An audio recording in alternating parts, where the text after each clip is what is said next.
Hello guys, welcome back to our channel. आज हम बात करेंगे आपके सब्जेक्ट जो है बिजनेस रिसर्च मेथडोलॉजी का यूनिट 1 के बारे में। तो उसके अंदर सबसे पहले आपका यूनिट है दैट इज़ इंट्रोडक्शन, जिसमें ये सारी टॉपिक्स जो आप सब देख पा रहे हैं इस वीडियो में हम ये सब कवर करने का पूरा ट्राई करेंगे। तो चलिए सबसे पहले स्टार्ट करते हैं इसके अंदर meaning and scope of research. तो रिसर्च एक्चुअली में रिसर्च होता क्या है? तो रिसर्च का मतलब होता है किसी स्पेसिफिक प्रॉब्लम, कंसर्न या इशू को साइंटिफिक मेथड के थ्रू सिस्टमेटिकली स्टडी करना। ठीक है, तो इसमें क्या होता है, इंफॉर्मेशन का कलेक्शन किया जाता है, इंफॉर्मेशन इज कलेक्टेड, उसको एनालाइज किया जाता है, उसको इंटरप्रेट किया जाता है ताकि किसी क्वेश्चन का आंसर मिल सके, either to solve a question और answer a question, solve a problem और आंसर अ क्वेश्चन। ठीक है, अब जो रिसर्च वर्ड है ना वो डिराइव हुआ है फ्रेंच वर्ड से, दैट इज़ रिसर्च है, और what ever the pronunciation is. ठीक है, तो इसका ये इस वर्ड से आया हुआ है। तो इसका मतलब होता है टू गो अबाउट सीकिंग, यानी कुछ खोजना या फिर ढूंढना। ठीक है, टू गो अबाउट सीकिंग मतलब कुछ नया ढूंढना हो गया या फिर कुछ खोजना हो गया। अब in academic in business context में हम इसके बारे में बात करें तो एकेडमिक बिजनेस कॉन्टेक्स्ट में research refers to structured inquiry that utilizes accepted scientific methodology to solve problem and create a new knowledge। तो इसके अंदर क्या होता है, एकेडमिक और बिजनेस दुनिया के अंदर रिसर्च एक स्ट्रक्चर्ड और मेथोडोलॉजिकल इंक्वायरी होती है जिसमें एक्सेप्टेड साइंटिफिक मेथड्स का यूज़ करके नए आइडियाज़ हो गए, नए सोल्यूशंस हो गए, ये सब निकाले जाते हैं। अब आपके सामने दो डेफिनेशंस भी हैं, एक दी हुई है क्लिफर्ड वुडी ने और एक दी हुई है केलिंगर ने। तो हम इस वाली सेकंड वाली डेफिनेशन पढ़ते हैं। आप एग्ज़ाम में कोई से भी लिख के आ सकते हो, चाहे फर्स्ट हो गई चाहे सेकंड हो गई, चाहे ये ऊपर की जो हमने लिखा हुआ है ये भी लिख के आ सकते हो जो हमने पढ़ा ऊपर रिसर्च के बारे में। तो scientific research is systematic, controlled, empirical and critical investigation of hypothetical propositions about presumed relations among natural phenomena. तो ये डिफाइन दी है कलिंगर ने, जिसका मतलब होता है साइंटिफिक रिसर्च जो है वो एक सिस्टमैटिक, कंट्रोल्ड, एम्पेरिकल मतलब एक्सपीरियंस बेस्ड और क्रिटिकल इन्वेस्टिगेशन होती है जो हाइपोथेटिकल रिलेशंस जो होते हैं उनको एक नेचुरल फिनोमेना के बीच में टेस्ट करती है। ठीक है, तो दैट इज़ डेफिनेशन दी है कलिंगर ने, आप ऊपर वाली भी ये रीड कर सकते हो। अब बात करते हैं ऑब्जेक्टिव्स और रिसर्च के बारे में। तो जो रिसर्च है उसकी क्या ऑब्जेक्टिव्स क्या हैं इसके। तो पहला है to gain familiarity with the phenomena, तो किसी नए फिनोमेना के साथ फेमिलियरिटी डेवलप करना। जैसा कि हो गया कोई टॉपिक हो गया कॉन्सेप्ट पे इनिशियल अंडरस्टैंडिंग लेना, तो दैट इज अब वहाँ फर्स्ट पॉइंट हो गया to gain familiarity with the phenomena. Next point है to portray accurately the characteristics of a particular individual, group और सिचुएशन। तो इसके अंदर क्या होता है, ये होती है डिस्क्रिप्टिव रिसर्च। तो डिस्क्रिप्टिव रिसर्च के अंदर मतलब इसके अंदर होता है किसी इंडिविजुअल, ग्रुप या सिचुएशन की कैरेक्टरिस्टिक्स को हमें एक्यूरेटली डिस्क्राइब करना होता है। तो ये हो गया सेकंड ऑब्जेक्टिव हो गया इसका। थर्ड हो गया to determine the frequency of occurrence, that is diagnostic research. तो डायग्नोस्टिक रिसर्च में क्या होता है, किसी चीज़ के होने की फ्रीक्वेंसी, ये रीज़न पता लगाना, जैसे कि किसी डिजीज़ के केस में। ठीक है, तो उसके अंदर क्या होता है, किसी चीज़ की फ्रीक्वेंसी मतलब कितनी बारी वो चीज़ अकर कर रही है, तो दैट इज़ फ्रीक्वेंसी और determine the frequency of occurrence, तो दैट इज़ डायग्नोस्टिक रिसर्च। अब नेक्स्ट हो गया टू टेस्ट अ हाइपोथेसिस और understand a casual relationship, that is explanatory research. तो मतलब इसका ये हो गया हाइपोथेसिस टेस्ट करना या फिर कैजुअल रिलेशनशिप समझना, यानी एक चीज़ दूसरी चीज़ पर कैसे इफेक्ट डालती। तो यही हो गया इसके अंदर, ये आपका लास्ट ऑब्जेक्टिव इसका ये था। अब हम बात करते हैं स्कोप ऑफ रिसर्च क्या है। तो the scope of research of business is wide and covers various functional areas. तो स्कोप के अंदर काफ़ी ज़्यादा एरियाज कवर होते हैं, जैसे कि हो गया मार्केटिंग रिसर्च। तो मार्केटिंग रिसर्च जो है इसके अंदर मार्केटिंग फील्ड में रिसर्च काफ़ी इंपॉर्टेंट होती है ताकि जो कस्टमर्स को समझा जा सके कि उनकी नीड्स के अकॉर्डिंग क्या स्ट्रेटजी बना सकते हैं हम। तो सबसे पहले हो गया कंज्यूमर बिहेवियर एनालिसिस। तो कंज्यूमर बिहेवियर एनालिसिस क्या होता है, तो कंज्यूमर्स क्या पसंद करते हैं, जैसे कैसे डिसीजंस लेते हैं, तो ये समझना हो गया कंज्यूमर बिहेवियर एनालिसिस। अब इसके नेक्स्ट पॉइंट है मार्केट सेगमेंटेशन एंड टारगेटिंग। तो अलग अलग कस्टमर ग्रुप्स बनाकर उनको एक कस्टमाइज मार्केटिंग करना, अब जैसे कुछ काफ़ी सारे कस्टमर्स होते हैं तो उनके अलग अलग वो सेगमेंट में उनको डिवाइड करना हो सकता है। कुछ डेमोग्राफिक सेगमेंट में हो गए, कुछ बिहेवियर सेगमेंट में हो गए, जैसे उनकी एज पे डिवाइड कर दिया हमने, जेंडर में कर दिया वगैरह वगैरह, काफ़ी सारे चीज़ों में उनको डिवाइड करना, उसके बाद उनको टारगेट करना। तो उसके बारे में पूरी एक रिसर्च करना हो गया। नेक्स्ट हो गया product testing and pricing strategies. तो product testing and pricing strategies हो गए प्रोडक्ट लॉन्च से पहले उसका फीडबैक लेना और सही प्राइस को फाइनलाइज करना। अब ऐसा नहीं होगा कि कुछ भी प्राइस रख देंगे, उसके बीच में हम थोड़ी रिसर्च करेंगे कि मार्केट में बाकी चीज़ों की क्या प्राइस चल रहा है, और उसके अकॉर्डिंग में और काफ़ी सारे अलग फैक्टर्स को मिला के हम ये निकालेंगे कि उसका प्राइस क्या होना चाहिए अलॉन्ग विद फीडबैक लेके। Next point is human resource research. तो ह्यूमन रिसोर्स रिसर्च क्या होता है, इसके अंदर होते हैं employee satisfaction, motivation, training, effectiveness, performance appraisal system. तो एम्प्लॉय से रिलेटेड इश्यूज़ को समझने के लिए HR रिसर्च की जाती है, ठीक है। तो एम्प्लॉय सेटिस्फैक्शन, मोटिवेशन हो गया, काम जो एम्प्लॉयज़ हैं वो काम से कितना खुश हैं, और एम्प्लॉयज़ और जो एम्प्लॉयज़ हैं उनका मोटिवेशन लेवल क्या है, ठीक है। तो जैसे अभी एट द मोमेंट वो कितने मोटिवेटेड है। तो ये हो गया employee satisfaction and motivation. Next हो गया ट्रेनिंग इफेक्टिवनेस। तो ट्रेनिंग से एक्चुअल में परफॉर्मेंस बेटर हो रही है या नहीं, तो ये देखना हो गया कि जो एम्प्लॉयज़ को ट्रेनिंग मिल रही है उससे उनकी परफॉर्मेंस जो है वो बेटर हो रही है या फिर वैसी सी है, या फिर उससे कुछ खास रिजल्ट हमें गेन नहीं हो रहे। That is training effectiveness. Next बात करते हैं परफॉर्मेंस अप्रेजल सिस्टम।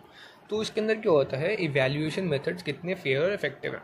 अब जैसे एम्प्लॉयज़ के लिए काफ़ी सारे इवैल्यूएटिव मेजर्स होते हैं। अगर जो एम्प्लॉयज़ हैं तो अगर वो मेथड्स जो अगर इवन दो फॉलो कर रहे हैं तो उसका इन रियलिटी में क्या इफेक्ट पड़ रहा है, तो ये हो गया परफॉर्मेंस अप्रेजल सिस्टम। अब नेक्स्ट पॉइंट हो गया इसके अंदर फाइनेंस रिसर्च हो गई। अब फाइनेंस रिसर्च होती है टू मेक फाइनेंशियल डिसीजंस को बेटर बनाने के लिए होती है।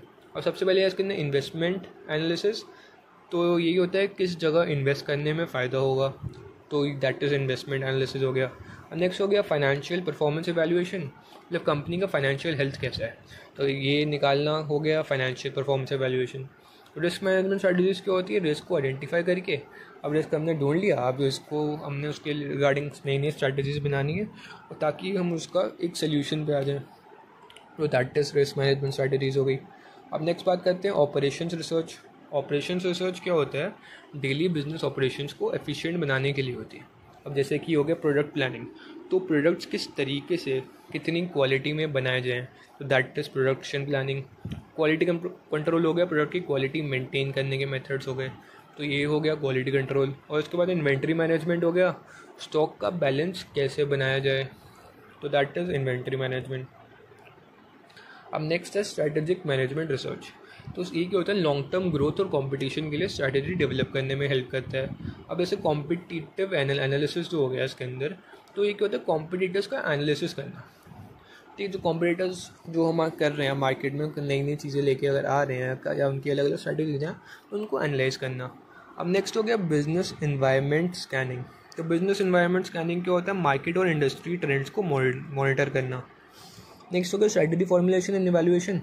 तो इसके अंदर होता है इफेक्टिव स्ट्रैटेजीज बनाना और उनके रिजल्ट्स को, जो हमारे रिजल्ट्स आ रहे हैं उनको मेजर करना, ठीक है। तो दैट इज आपका होगा स्ट्रैटेजी फॉर्मुलेशन एंड इवैल्यूएशन।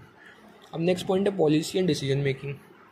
तो पॉलिसीज़ और उनके बिजनेस पर इफेक्ट को समझने के लिए government policies and regulations impact जो है, जैसे गवर्नमेंट रूल्स हो गए, गवर्नमेंट रूल्स का बिजनेस पर क्या असर पड़ता है, ठीक है। तो ये इसके बारे में रिसर्च करना। नेक्स्ट हो गया पॉलिसी इवैल्यूएशन एंड रिव्यू। तो उसमें हो गया क्या पॉलिसीज़ इफेक्टिव हैं या नहीं, तो वही ये देखना कि पॉलिसीज़ जो भी हैं ये इफेक्टिव हैं नहीं, तो उनके बारे में रिसर्च करना। नेक्स्ट हो गया कॉर्पोरेट गवर्नेंस स्टडीज़। तो बिज़नेस का जो एथिकल और लीगल कंडक्ट कैसे हो रहा है ये देखना। अब बिज़नेस कॉर्पोरेट गवर्नेंस तो यही होता है, जैसे लीगल चीज़ें हो गई, एथिकल चीज़ें हो गई, बिज़नेस इन सब चीज़ों पे भी ध्यान दे रहा है, कॉर्पोरेट सोशल रिस्पॉन्सिबिलिटी कर रहा है अपनी, तो दैट इज़ इन सब चीज़ों में लाइक एथिकल और लीगल कंडक्ट कैसे हो रहा है ये देखना।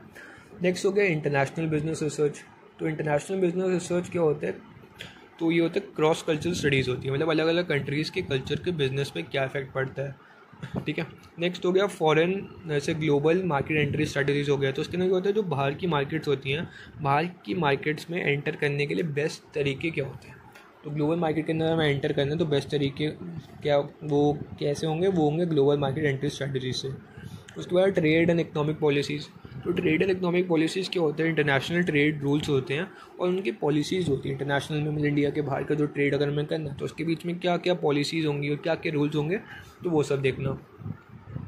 अब नेक्स्ट टॉपिक के बारे में बात करते हैं, that is application of research in business. ठीक है, अब जो application of research in business है तो उसका मतलब यही होता है कि बिजनेस रिसर्च का मेन गोल होता है ऑर्गेनाइजेशन को सही डिसीजंस लेने में हेल्प करना। अब अनसर्टेनिटी होती है उसको कम करना और नई अपॉर्चुनिटीज़ को ढूंढना। तो ये रिसर्च स्ट्रैटेजिक प्लानिंग और डेली ऑपरेशंस दोनों में काम आती है। ठीक है, अब जैसे हम एप्लीकेशंस के बारे में बात करें तो सबसे पहले है डिसीजन मेकिंग सपोर्ट। तो ये क्या करता है, provides data driven insights to guide managerial decisions. And इसका मतलब अगर रिसर्च से मैनेजर्स को डेटा बेस्ड इंसाइट्स मिलती हैं तो ये हेल्प करता है ऑप्शंस जो होते हैं उनको इवैल्यूएट करने में और बेस्ट ऑप्शन चूज़ करने में ये हेल्प करता है। तो ये हो गया डिसीजन मेकिंग सपोर्ट। अब नेक्स्ट टॉपिक के बारे में बात करें, that is market. Next point के बारे में that is market understanding.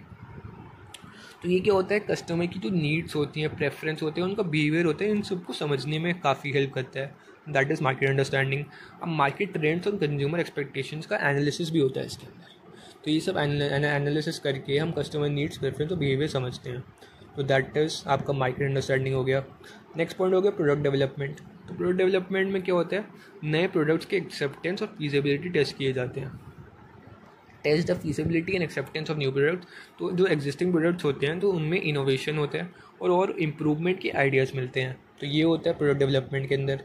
Next हो गया ब्रांड मैनेजमेंट। तो ब्रांड मैनेजमेंट क्या होता है, ब्रांड की इमेज हो गई, उस ब्रांड की इमेज, अवेयरनेस और पोजीशनिंग का इवैल्यूएशन होता है इसके अंदर। तो एडवर्टाइजिंग की इफेक्टिवनेस और कस्टमर लॉयल्टी जो होती है वो मेजर की जाती है। नेक्स्ट हो गया फाइनेंशियल फोरकास्टिंग। तो फाइनेंशियल फोरकास्टिंग जो होता है, फ्यूचर की जो रेवेन्यू होते हैं ना, रेवेन्यू और एक्सपेंसेस, तो उनका एक एस्टिमेशन किया जाता है। तो जो प्रोडक्ट्स होते हैं या फिर इन्वेस्टमेंट की फाइनेंशियल स्ट्रेंथ जो होती है वो एक्सेस की जाती है कि कितने हमारी स्ट्रॉन्ग इन्वेस्टमेंट्स हैं, जो हमारे प्रोडक्ट्स हैं वो कितने अच्छे हैं। तो दैट इज़ उनकी पूरी वो एसेस किया जाता है, उनको मेजर किया जाता है एक तरीके से। Next is human resource management. तो ह्यूमन रिसोर्स मैनेजमेंट क्या होता है, एम्प्लॉइज़ एंगेजमेंट, मोराल और प्रोडक्टिविटी का स्टडी होता है। इसमें वर्कफोर्स प्लानिंग और टैलेंट रिटेंशन स्ट्रैटेजीज डिज़ाइन की जाती हैं। ठीक है, नेक्स्ट हो गया operational efficiency.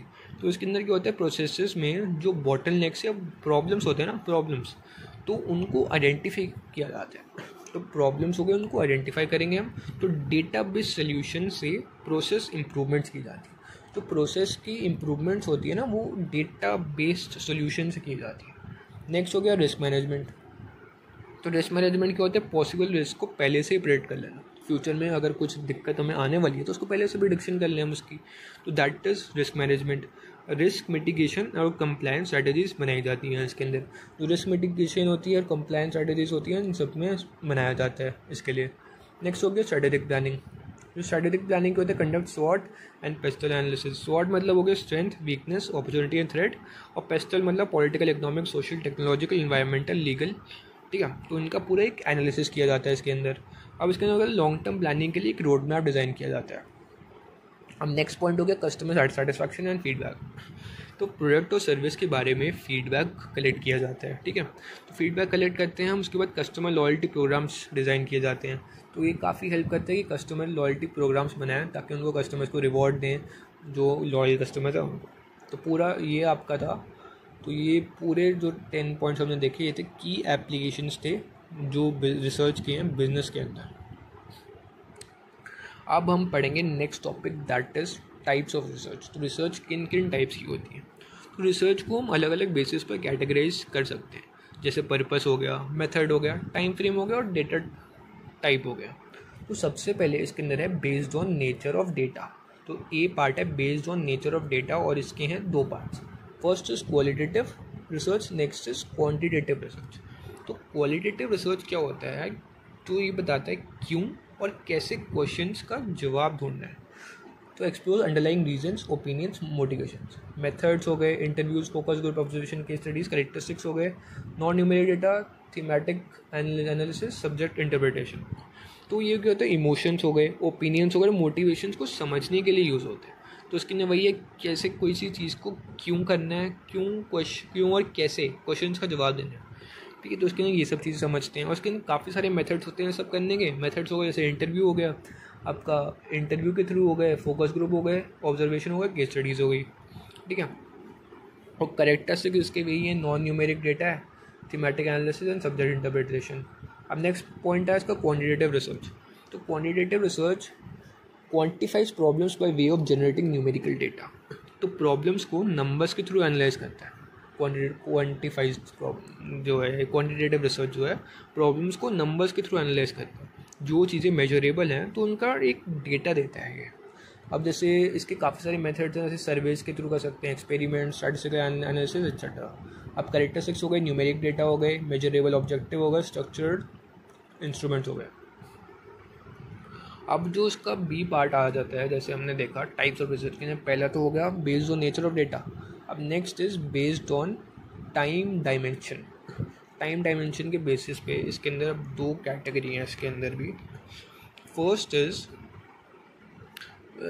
Longitudinal research.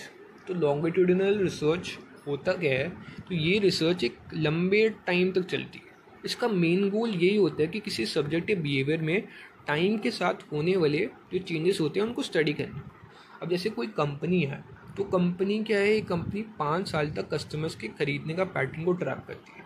Trekking consume period over time, काफ़ी लंबे टाइम तक इसके अंदर ट्रैक किया जाता है। That is longitudinal research. Next is cross sectional research हो गई।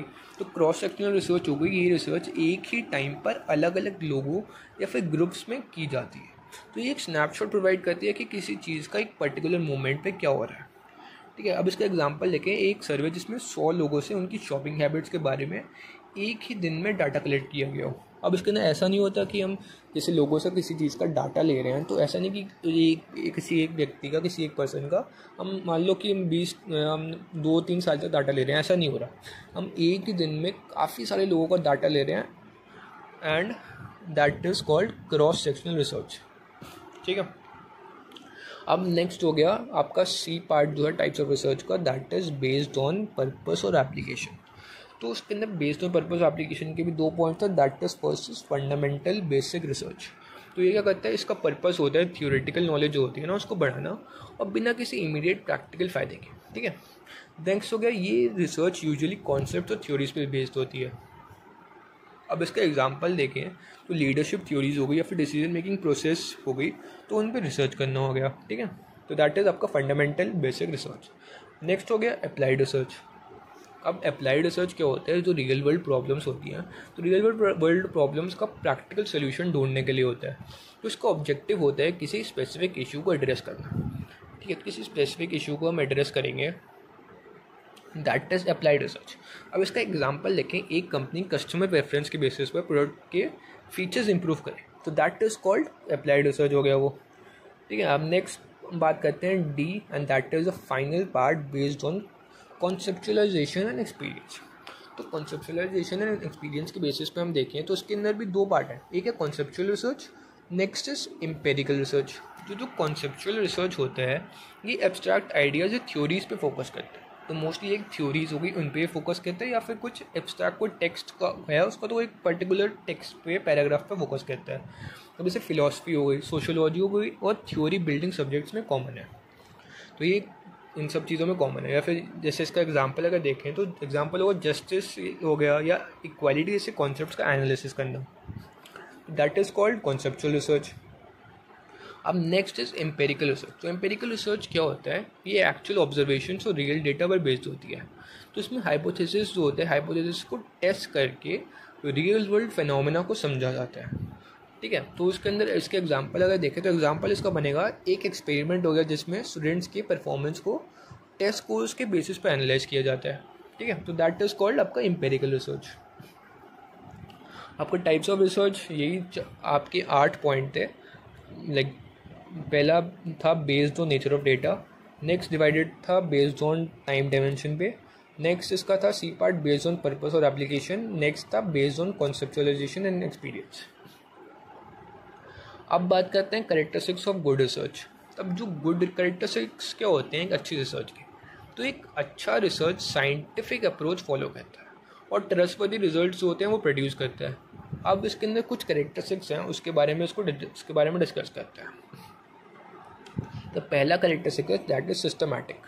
तो सिस्टमैटिक का मतलब है सिस्टमैटिक एक स्टेप बाय स्टेप प्रोसेस होता है।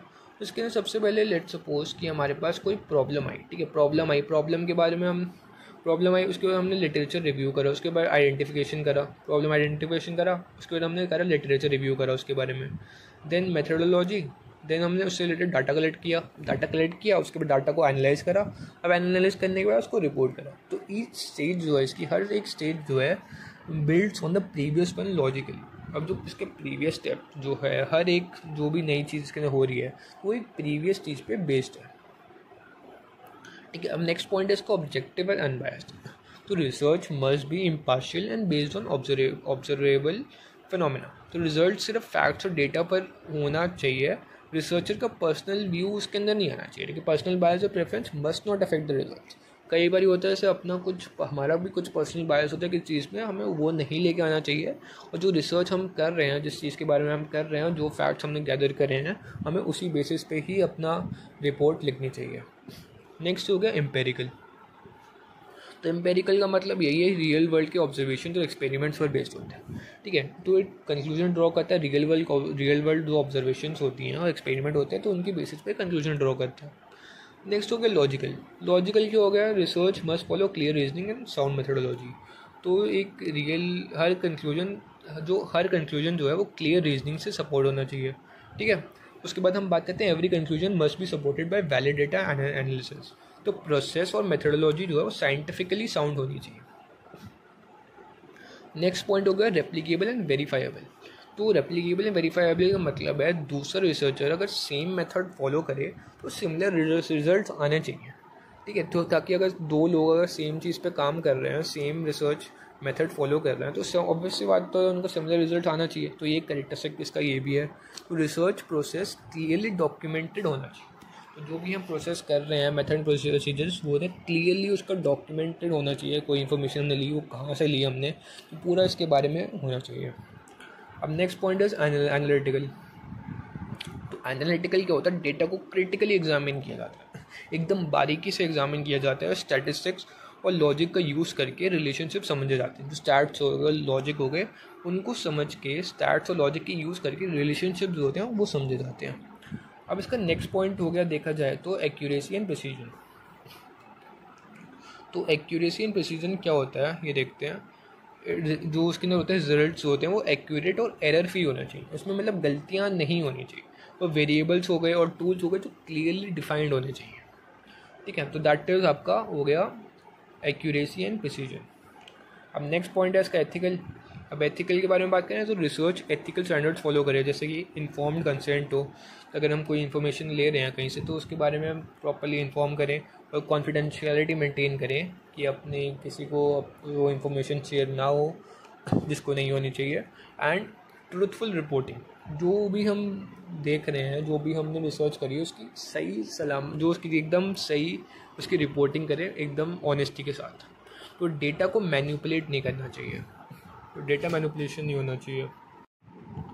अब इसके ना नेक्स्ट पॉइंट पे अगर हम आए तो that is use of valid and reliable tools. अब जैसे हो गए tools and instruments use for data collection must consistently produce accurate results. तो डेटा कलेक्शन करने वाले टूल्स होते हैं वो एक्यूरेट और कंसिस्टेंट रिजल्ट देने चाहिए, तो ताकि it ensures consistency and dependability of findings.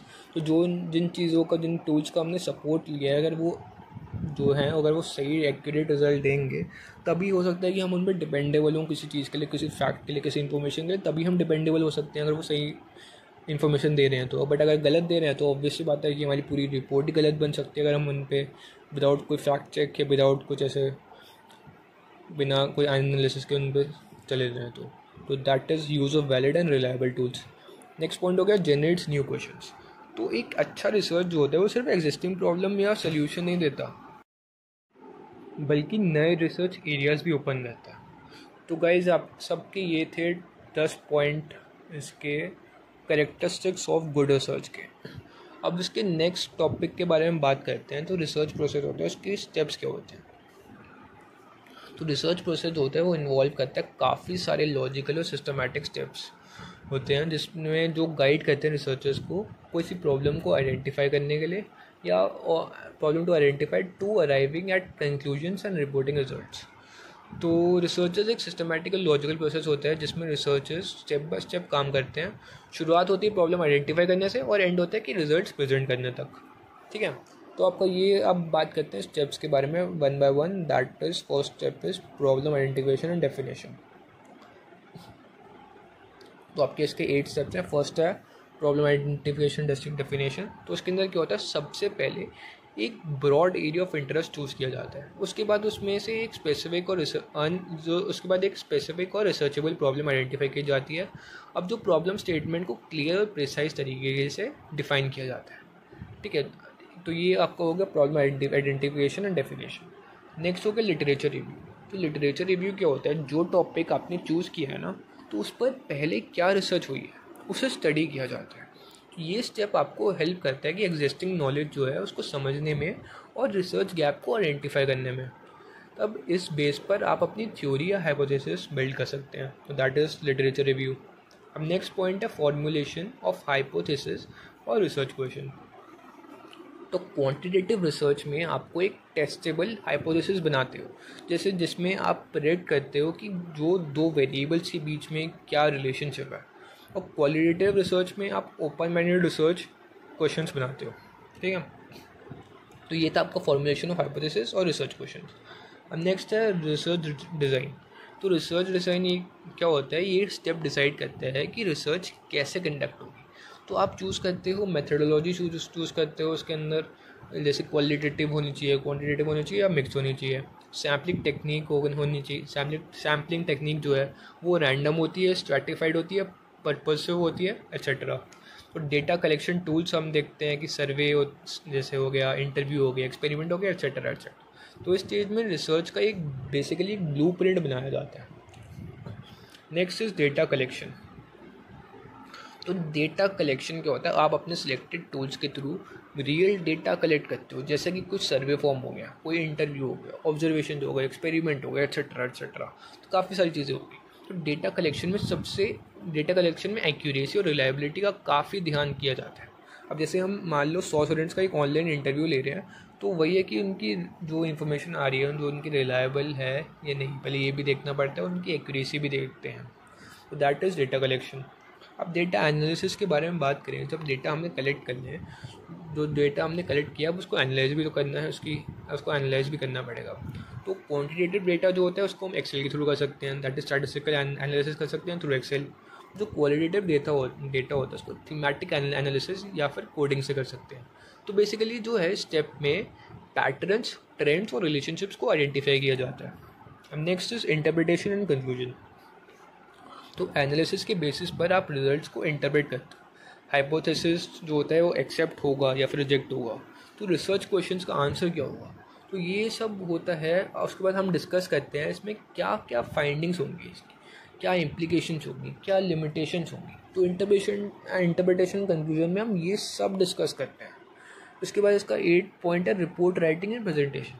तो रिपोर्ट राइटिंग एंड प्रेजेंटेशन क्या होता है, तो इसमें के अंदर होता है आप एक डिटेल्ड रिसर्च रिपोर्ट लिखते हो, जिसमें आपको काफ़ी सारी चीज़ें इसके अंदर डालनी होती हैं, जैसे कि introduction, methods, finding, discussions, conclusions. तो ये सब इसके अंदर डाला जाता है। रिपोर्ट को स्टेक होल्डर्स के सामने क्लियरली और प्रोफेशनली प्रेजेंट किया जाता है, लेट इज़ रिटन में और ओरल फॉर्मेट दोनों के अंदर। तो present findings to stakeholder in clear and concise manner. तो क्लियर कंसाइज मैनर के अंदर स्टेक होल्डर्स को प्रेजेंट किया जाता है। अब हम बात करते हैं इसके नेक्स्ट टॉपिक के बारे में आपके, that is terminologies in research. तो टर्मिनोलॉजीज इन रिसर्च के बारे में हम बात करें तो इसके अंदर सबसे पहला पॉइंट है इसका कॉन्सेप्ट। तो कॉन्सेप्ट इसका ये है कि एक जनरल आइडिया या एब्स्ट्रैक्ट नोशन होता है, जो मतलब किसी फिनोमेना हो गई, किसी घटना हो गई, को उसको रिप्रेजेंट करता है। तो ये थ्योरीज के बेस पे होते हैं, जैसे एग्जांपल हो गया लीडरशिप, मोटिवेशन, कस्टमर सेटिस्फैक्शन। ठीक है, तो दैट इज आपका concept. Examples leadership, motivation, satisfaction acts as a building block in theories. Theories में एक बिल्डिंग ब्लॉक की तरह काम आता है। Next is construct. तो कॉन्स्ट्रक्ट क्या होता है, ये एक स्पेशल टाइप का कॉन्सेप्ट होता है जो रिसर्च के लिए डेलिबरेटली बनाया जाता है।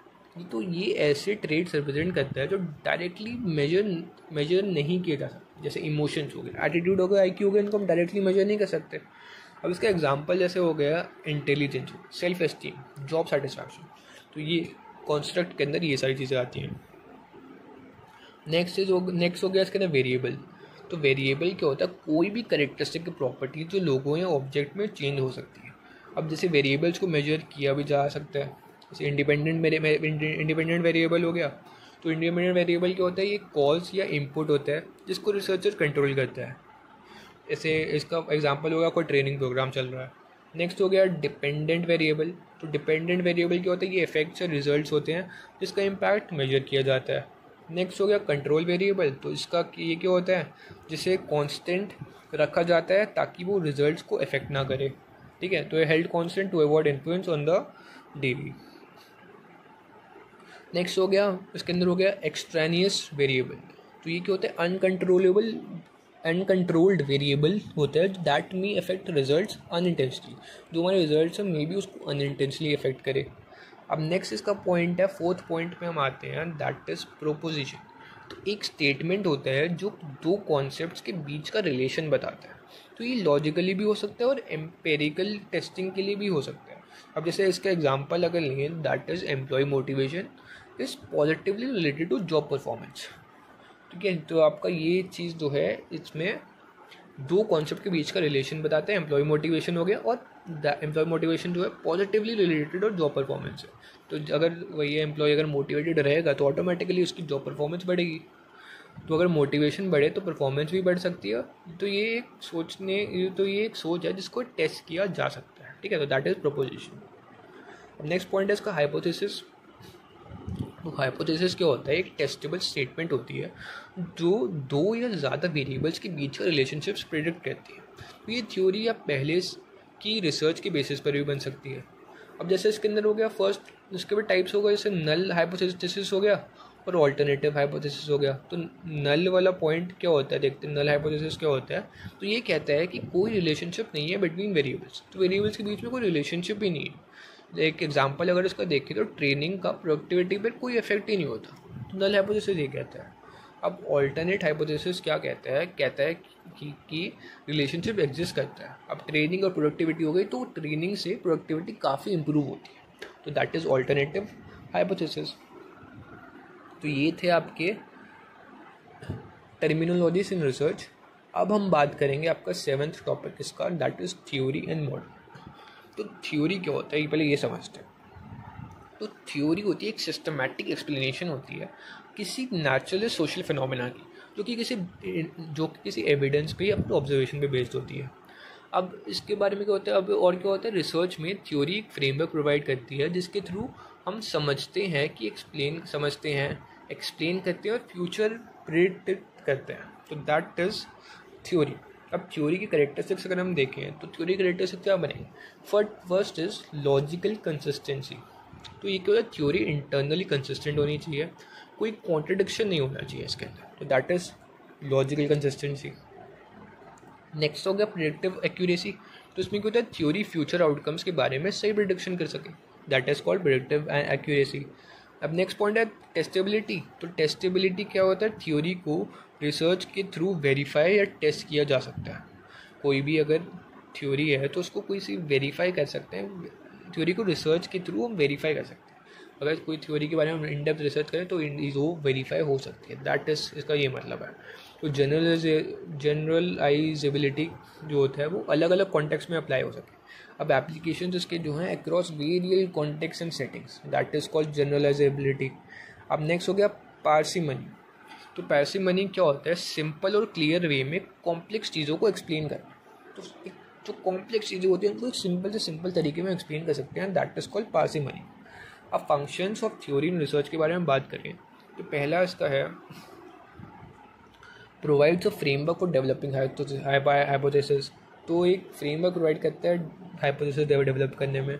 नेक्स्ट हो गया helps in organising and interpreting data. अब जो डेटा होता है उसको अच्छे से ऑर्गेनाइज करने में और उसको अच्छे से इंटरप्रेट करने में काफ़ी ज़्यादा हेल्प करता है। अब aids in explaining relationships and among variables, तो जो काफ़ी सारे वेरिएबल्स होते हैं उनके बीच का रिलेशनशिप होता है उनको एक्सप्लेन करने में काफ़ी हेल्प करता है. Next is guides further research by identifying gap और न्यू क्वेश्चन. जो फर्दर अगर हम रिसर्च करें तो उसके बीच में जो गैप है या फिर जो नए क्वेश्चन बनते हैं तो उसके रिलेटेड भी ये काफ़ी ज़्यादा गाइड करते हैं. अब examples Maslow's hierarchy theory, theory of planned behaviour, expectancy theory. अब बात करते हैं नेक्स्ट पॉइंट के बारे में, दैट इज़ मॉडल. तो मॉडल क्या होता है? एक सिंप्लीफाइड रिप्रेजेंटेशन होती है जो कि किसी रियल वर्ल्ड प्रोसेस या सिस्टम की. तो थ्योरी के बेसिस पर मॉडल्स बनाए जाते हैं ताकि उनको विजुअल या प्रैक्टिकल फॉर्म में दिखाया जा सके. ठीक है, तो अब बात करते हैं हम टाइप्स ऑफ मॉडल्स के बारे में. That is descriptive model. तो ये डिस्क्राइब करता है कि कैसे कोई सिस्टम या प्रोसेस वर्क करता है. जैसे बिजनेस प्रोसेस मॉडल हो गया. अब प्रिस्क्रिप्टिव मॉडल्स क्या होते हैं? Recommend what should be done, कि अब आगे जाके क्या और किया जा सकता है. तो ये बताते हैं प्रिस्क्रिप्टिव मॉडल्स. और प्रेडिक्टिव मॉडल्स होते हैं जो फोरकास्ट करते हैं फ्यूचर के बारे में. अब ये हो गया, अब ये जो हो गए प्रेडिक्टिव क्या होते हैं, इसके अंदर जो फ्यूचर की कोई भी फोरकास्ट हो गई, कोई प्रेडिक्शन हो गई, तो ये इसमें ये सब किया जाता है. ठीक है, तो अब हम बात करते हैं कैरेक्टरिस्टिक्स ऑफ मॉडल्स के बारे में. तो कैरेक्टरिस्टिक्स ऑफ मॉडल्स क्या होते हैं? ये सिंप्लीफिकेशन. पहला तो सिंप्लीफिकेशन क्या होता है? रियलिटी को बिना अननेसेसरी डिटेल्स के सिंप्लीफाइड फॉर्म में दिखाता है. ठीक है, capture the essence without unnecessary details. तो अननेसेसरी, बिना कोई रेलेवेंस के डिटेल्स नहीं होती, उनको नहीं दिखाता है. तो नेक्स्ट पॉइंट हो गया विजुअलाइजेशन. तो विजुअलाइजेशन क्या होता है हम देखें तो विजुअलाइजेशन जो होता है ऑफ्टन प्रेजेंटेड डायग्राम्स, ग्राफ और इक्वेशन. तो मोस्टली डायग्राम्स हो गए, ग्राफ्स हो गए, इक्वेशन की फॉर्म में प्रेजेंट होता है. That is visualisation. एप्लीकेशन देखें तो सिम्युलेशन, एनालिसिस या एक्सप्लेनेशन के लिए यूज़ होता है. That is application. अब थ्योरी और मॉडल के बीच में डिफरेंस देखें तो सबसे पहले है एब्स्ट्रैक्ट एक्सप्लेनेशन. तो तो अगर इसके बीच में डिफरेंस देखें तो पहले है एस्पेक्ट. तो एस्पेक्ट अगर नेचर देखें तो नेचर होते हैं, तो इसको स्किप भी कर देते हैं. आप यहाँ पे देख सकते हो इसके बीच का डिफरेंस जो है, difference between theory and model. आप इसको यहाँ से रीड कर सकते हो. नेक्स्ट पॉइंट हो गया, 8 पॉइंट हो गया literature review and formulation of research question. तो ये चीज़ क्या होती है लिटरेचर रिव्यू? तो लिटरेचर रिव्यू होता है, लिटरेचर रिव्यू का डिटेल्ड समरी और क्रिटिकल एनालिसिस होता है एग्जिस्टिंग रिसर्च का, जो किसी स्पेसिफिक टॉपिक पर पहले की गई हो. तो इसका पर्पस यही होता है कि करंट नॉलेज को समझना और रिसर्च में जो गैप्स हैं उन्हें आइडेंटिफाई करना. ठीक है, तो अब इसका ऑब्जेक्टिव के बारे में बात करें तो पहला ऑब्जेक्टिव इसका यही है, रिसर्च प्रॉब्लम को समझने, to gain understanding of the research problem. तो रिसर्च प्रॉब्लम को समझने, पहले से जो रिसर्च हुई है तो उससे प्रॉब्लम को अच्छे से समझो. तो दैट इज़ कॉल्ड, आपका पहला पॉइंट यही है कि जो पहले से रिसर्च हुई है उसको अच्छे से हम समझें. नेक्स्ट हो गया to identify existing theories and concepts and findings. तो एग्जिस्टिंग थ्योरीज और कॉन्सेप्ट हैं उनको आइडेंटिफाई करना, जो पहले से एस्टैब्लिश थ्योरीज हैं उनके बारे में पता लगाना.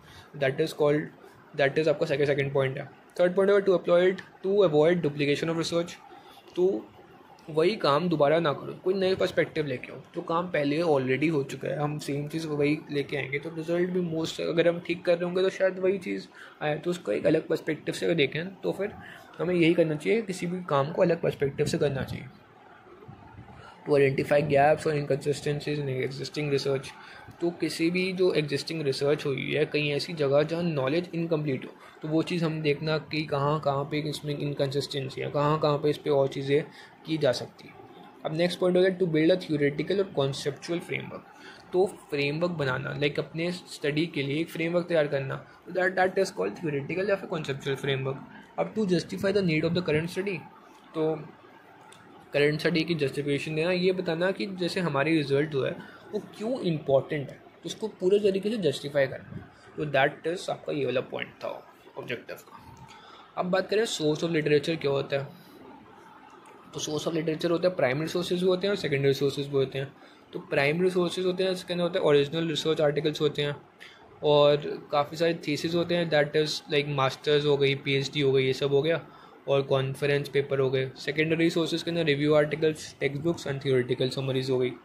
ठीक है, अब स्टेप्स देखते हैं. Steps in conducting literature review. तो सबसे पहले है स्कोप और ऑब्जेक्टिव को डिफाइन करना कि ये डिसाइड करो कि लिटरेचर रिव्यू किस लिमिट तक जाएगा और क्या अचीव करना है। तो ये क्या अचीव करना है, किस लिमिट तक जाएगा, that is define scope and objectives. तो उसके बाद है सेकंड पॉइंट है सर्च रेलेवेंट डेटाबेसेस। जैसे ये सारे गूगल स्कॉलर हो गया, GST वगैरह हो गया, स्कोपस हो गया, मेनली गूगल स्कॉलर हम याद करेंगे तो डेटाबेसेस सर्च करो, जैसे ये सब होगा तो उनके बारे में हम इंफॉर्मेशन गैदर करो। Then evaluate and select credible sources. तो जेन्युइन हो गया, पीयर रिव्यूड हो गया और रेलेवेंट रिसर्च पेपर हो गए, तो उनको चूज़ करें हम। नेक्स्ट हो गया organise literature thematically and chronologically. तो टॉपिक्स के हिसाब से या फिर टाइम के सीक्वेंस में इसको अरेंज करना, तो that is organise literature thematically and chronologically. Summarise key findings and theories के बारे में बात करें तो की फाइंडिंग्स और थ्योरीज को समराइज करना, इंपॉर्टेंट पॉइंट्स को अच्छे से नोट करो और जो जो हमारे स्टडी हैं उससे रिलेटेड है तो वो चीज़ देखना। Identify research gaps in formality और पोजीशन। तो उसके अंदर ये होता है रिसर्च गैप्स को आइडेंटिफाई करना, जो जो चीज़ें अभी तक कवर नहीं हुई हैं या फिर कॉन्फ्लिक्टिंग है उनको पता लगाना और अपने रिसर्च क्वेश्चन का वहाँ बनाना। दैट इज़ इसका 6 पॉइंट। अब हम बात करते हैं आपके नेक्स्ट पॉइंट के बारे में, that is formulation of research question. तो रिसर्च क्वेश्चन एक रिसर्च प्रोजेक्ट का कोर होता है, ठीक है, सबसे मेन पार्ट होता है। तो ये डिफाइन करता है कि रिसर्चर क्या इन्वेस्टिगेट करना चाहता है और स्टडी का डायरेक्शन गाइड करता है। अब इसकी कैरेक्टरिस्टिक्स के बारे में बात करें, कैरेक्टरिस्टिक्स इसका है पहला क्लियर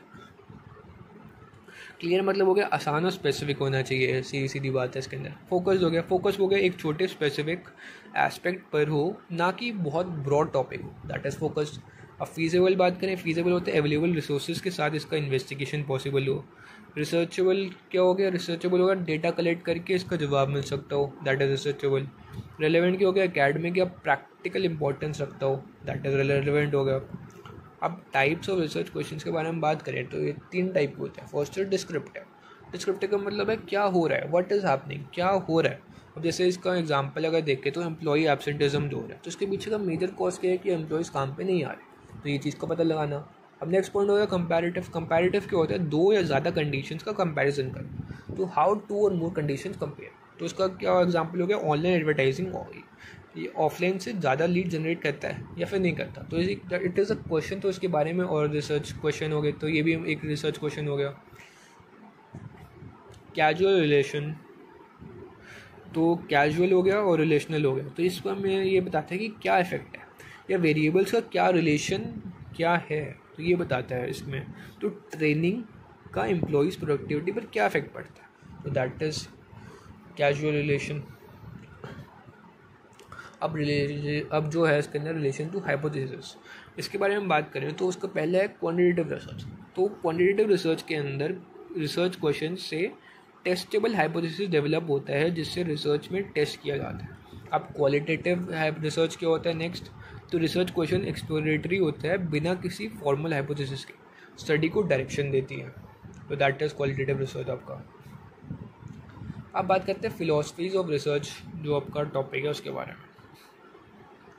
तो फिलॉसफीज़ ऑफ रिसर्च क्या होता है, रिसर्च फिलॉसफी का मतलब है कि एक ऐसी बिलीफ सिस्टम या वर्ल्ड व्यू जो डिसाइड करता है कि रिसर्च कैसे करनी चाहिए, ठीक है, या बिलीव्स इन्फ्लुएंस करता है कि रिसर्चर रियलिटी को कैसे समझता है, नॉलेज को कैसे देखता है और कौन से रिसर्च मेथड्स को यूज़ करता है। तो इसके अंदर इसमें मेन जो हैं वो हैं, मेन रिसर्च फिलॉसफीज़ जो हैं वो 3 हैं, वो है पॉजिटिविज़म। तो सबसे पहले पॉजिटिविज़म के बारे में ही बात करते हैं हम। तो पॉजिटिविज़म क्या होता है, it based on the believe that reality, ये क्या कहते हैं कि रियलिटी ऑब्जेक्टिव है, मतलब एक फिक्स्ड मेजरेबल रियलिटी एग्जिस्ट करती है जो सबके लिए कॉमन, जो सबके लिए सेम होती है, ये पॉजिटिविज़म ये कहता है। नेक्स्ट हो गई, इसके अंदर नॉलेज सिर्फ वही है जो ऑब्जर्वेशन और रीज़न से प्रूव हो सकता है। नेक्स्ट इसके अंदर कहेंगे क्वांटिटेटिव मेथड्स हो गए, जैसे सर्वे एक्सपेरिमेंट इसके अंदर यूज़ किए जाते हैं, ठीक है। एंड नेक्स्ट पॉइंट, अगर जो रिसर्चर होते हैं वो अपने इमोशंस या बायसेस को दूर रखकर अपना ऑब्जेक्टिवली इसके अंदर डाटा कलेक्ट करते हैं, that is through scientific methods हो गए एंड नेचुरल साइंसेज हो गई। तो उसके अंदर भी होता है एम्फेसिस, क्वांटिटेटिव मेथड्स पर काफ़ी ज़्यादा एम्फेसिस होता है और it measurable variables and hypothesis testing पर, ठीक है। अब की फीचर्स के बारे में इसके बात करते हैं। तो सबसे पहले की फीचर है स्ट्रक्चर्ड मेथोडोलॉजी। तो स्ट्रक्चर रिसर्च डिज़ाइन होता है, लाइक स्टेप बाय स्टेप इसका पूरा प्रोसेस चलता है। नेक्स्ट हो गया use of large samples. Large sample use करते हैं ताकि रिजल्ट्स को जनरलाइज किए जा सकते हैं। नेक्स्ट हो गया स्टैटिस्टिकल एनालिसिस। स्टैटिस्टिकल टूल्स होते हैं और मैथमेटिकल मॉडल्स होते हैं, मैथमेटिकल मॉडल से डाटा एनालाइज किया जा सकता है। नेक्स्ट हो गया ऑब्जेक्टिव ट्रूथ एंड जनरलाइजेबिलिटी। तो इसमें क्या होता है, mainly natural science, physics, chemistry में यूज़ होता है, लेकिन सोशल साइंसेज में भी काफ़ी पॉपुलर है। तो दैट इज़ आपका पूरा पॉजिटिविज्म का यही कॉन्सेप्ट था। अब नेक्स्ट बात करते हैं इंटरप्रेटिज्म, ऑल्सो नोन एज कंस्ट्रक्टिविज्म। तो ये क्या होता है, रियलिटी सब्जेक्टिव होती है। ये कहते हैं रियलिटी सब्जेक्टिव होती है, मतलब हर इंसान के लिए अलग अलग होती है और वो सोशल इंटरेक्शन से बनती है। तो दैट इज़ सोशली इंटरेक्शन से बनती है और नॉलेज हम लोगों की अंडरस्टैंडिंग और एक्सपीरियंस से आता है। तो ये एम्फेसिस करते हैं क्वालिटेटिव मेजर्स पे and like interviews, case studies and observations हो गए। Researcher is part of the research process and interacts with the participants. तो क्वालिटेटिव जैसे ये देखते हैं क्वालिटेटिव मेथड्स हो गए, जैसे interview, focus group, observation use होते हैं इसके अंदर काफ़ी सारे। तो रिसर्चर एक्टिवली पार्टिसिपेट करता है रिसर्च में और पार्टिसिपेंट्स के पर्सपेक्टिव को समझने की पूरी कोशिश करता है। Aims to understand meaning, experiences and social context. तो की फीचर्स के बारे में इसकी बात करें तो सबसे पहले है तो उसका सबसे पहले ये बनेगा कि रियलिटी में सोशल कॉन्टेक्स्ट के हिसाब से बनती है। तो focus on depth over breadth. तो ये क्या होता है, रिसर्च में डेप्थ पर फोकस होता है, ना कि ब्रॉड स्पेशलाइजेशन। तो स्मॉल होता है पर्पसेस सैम्पल्स हो गए। उसके बाद हो गया डेटा रिच और डिस्क्रिप्टिव होता है, जैसे डिटेल्ड इंटरव्यू ट्रांसक्रिप्ट हो गया। तो रिच हो गया, डिस्क्रिप्टिव डेटा हो गया। अब रिजल्ट जो होता है वो कॉन्टेक्स्ट स्पेसिफिक होता है, जो हर सिचुएशन में अलग अलग होता है। तो रिजल्ट जो हमारा निकाल सकते हैं, हर एक सिचुएशन के अंदर रिजल्ट निकालेंगे तो वो अलग अलग रिजल्ट निकलेगा। एग्जाम्पल हो गया, जैसे इसको समझते हैं वर्क प्लेस डाइवर्सिटी पॉलिसीज़ जो होती हैं को लेकर एम्प्लॉयज़ के रिएक्शन को समझना। तो यहाँ रिसर्चर इंटरव्यू लेगा ताकि समझ सके कि एम्प्लॉयज़ का पर्सनल एक्सपीरियंस क्या है और वो पॉलिसीज़ से कैसे इंटरप्रेट करते हैं। अब नेक्स्ट है क्रिटिकल रियलिज्म। तो क्रिटिकल रियलिज्म क्या होता है, ये कहता है कि combined aspects of both positivism and interpretation and interpretivism. तो रियलिटी एग्जिस्ट करती है इंडिपेंडेंटली ऑफ ह्यूमन परसेप्शन, लेकिन उस रियलिटी को समझना ह्यूमन परसेप्शन के बिना पॉसिबल नहीं है। तो बेसिकली ये कहता है believes in reality exist independently but only understood to human perception. ठीक है, तो ये एक्सेप्ट करता है दोनों क्वांटिटेटिव भी और क्वालिटेटिव मेथड्स भी।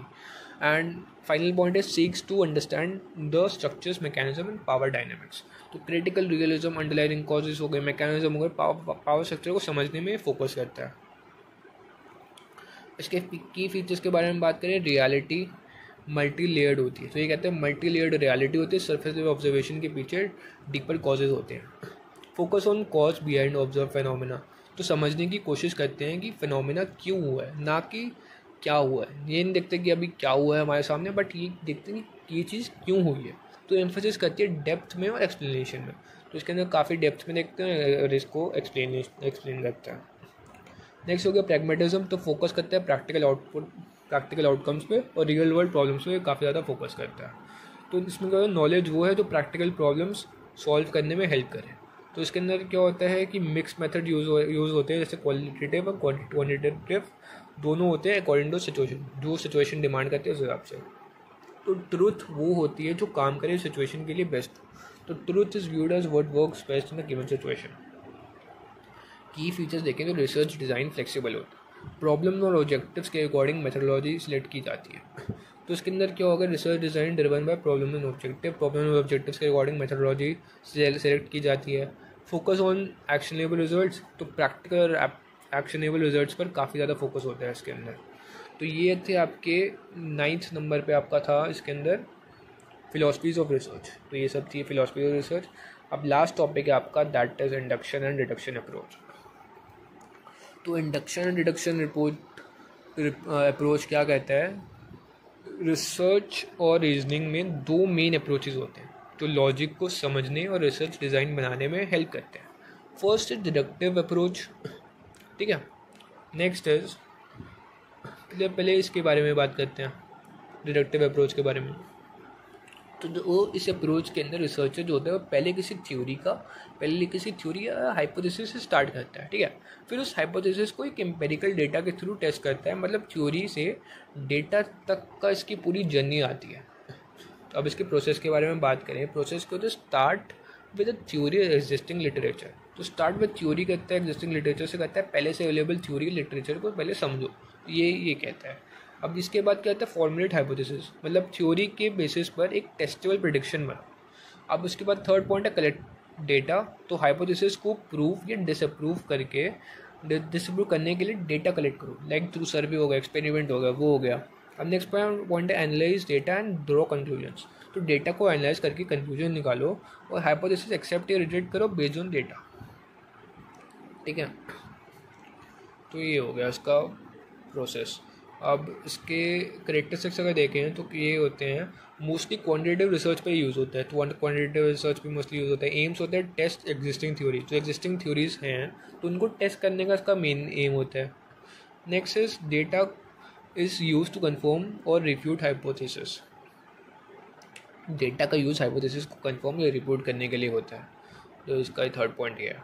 अब एग्जाम्पल देखें तो एग्जाम्पल क्या होगा, थ्योरी हो गई motivation leads to high productivity. अब हाइपोथेसिस में होगा employee who receive incentives will have a high productivity. Method इसका होगा conduct a survey and test the hypothesis using statistical tools, ठीक है। तो दैट इज आपका ये एग्जाम्पल आपका हो गया। अब इसके नेक्स्ट पॉइंट के बारे में बात करते हैं, दैट इज इंडक्टिव अप्रोच, जिसको also known as bottom up logic. तो इसके अंदर इंडक्टिव अप्रोच के अंदर क्या होता है, रिसर्चर पहले स्पेसिफिक ऑब्जर्वेशंस और डेटा कलेक्ट करता है, फिर उन ऑब्जर्वेशंस के बेसिस पर जनरल थ्योरी से एक्सप्लेनेशन डेवलप करता है, मतलब डेटा से थ्योरी तक की पूरी जर्नी आती है इसके अंदर। अब इसका प्रोसेस होता है बिगिन तो करता है ऑब्जर्वेशन से और डेटा कलेक्शन से, और उसके बाद फील्ड में जाके ऑब्जर्वेशन करो, इंटरव्यूज़ लो या केस स्टडी लो, ये कहता है। नेक्स्ट हो गया आइडेंटिफाई पैटर्न्स एंड रिलेशनशिप्स। अब डेटा को एनालाइज करके कॉमन थीम्स पैटर्न ढूंढ दो, ठीक है। नेक्स्ट हो गया जो पैटर्न्स मिले उनको यूज़ करके नई थ्योरी कॉन्सेप्चुअल फ्रेमवर्क बना। अब ये इंडक्टिव अप्रोच ये कहती है। अब इसके एग्जांपल्स अगर देखें तो एग्जांपल हो गया अलग अलग डिपार्टमेंट्स में एम्प्लॉयज़ का बिहेवियर ऑब्जर्व करो। एंड नेक्स्ट हो गया इसका हो गया तो वही है आइडेंटिफाइंग कॉमन मोटिवेशनल फैक्टर्स हो गए and developing a theory of work place motivation. तो कॉमन मोटिवेशन फैक्टर्स आइडेंटिफाई करो, फिर एक नई वर्क प्लेस मोटिवेशन थ्योरी को डेवलप करो, ये कहता है। अब इसके लास्ट में करेक्टरिस्टिक्स है। करेक्टरिस्टिक्स अगर देखें तो अलग अलग डिपार्टमेंट्स में नहीं, तो इसके करेक्टरिस्टिक्स अगर होंगे जैसे मोस्टली क्वालिटेटिव रिसर्च में यूज़ होता है, तो मोस्टली ये क्वालिटेटिव रिसर्च के लिए होता है। तो ये एम करता है कि नई थ्योरीज़ को जनरेट करना। अब नई थ्योरीज़ को बनाना है तो इसका एम होता है नई थ्योरीज़ को क्रिएट करना। तो ये क्या होता है, हम इसका नेक्स्ट पॉइंट है फ्लेक्सिबल एंड ओपन माइंडेड। तो ये काफ़ी ज़्यादा फ्लेक्सिबल और ओपन माइंडेड होता है। रिसर्च का फोकस होता है कॉन्टेक्चुअल अंडरस्टैंडिंग और न्यू इंसाइट्स पर। तो रिसर्चर का रोल ज़्यादा इंटरैक्टिव और इंटरप्रेटिव होता है, ठीक है। तो आपका यही था यूनिट 1 आप सबका, एंड अभी हम नेक्स्ट वीडियो में इसका यूनिट 2 भी आ जाएगा, बहुत जल्दी आ जाएगा इसका यूनिट 2 भी। अगर आपको वीडियो अगर अच्छा लगा हो और वीडियो समझ आया हो तो प्लीज़ इसको लाइक कर देना और चैनल को सब्सक्राइब कर देना। और अगर आपको इसके नोट्स चाहिए, नोट्स इसके बहुत जल्दी अवेलेबल हो जाएंगे, आप डिस्क्रिप्शन बॉक्स चेक करते रहना। And thank you so much for watching and see you in the next video.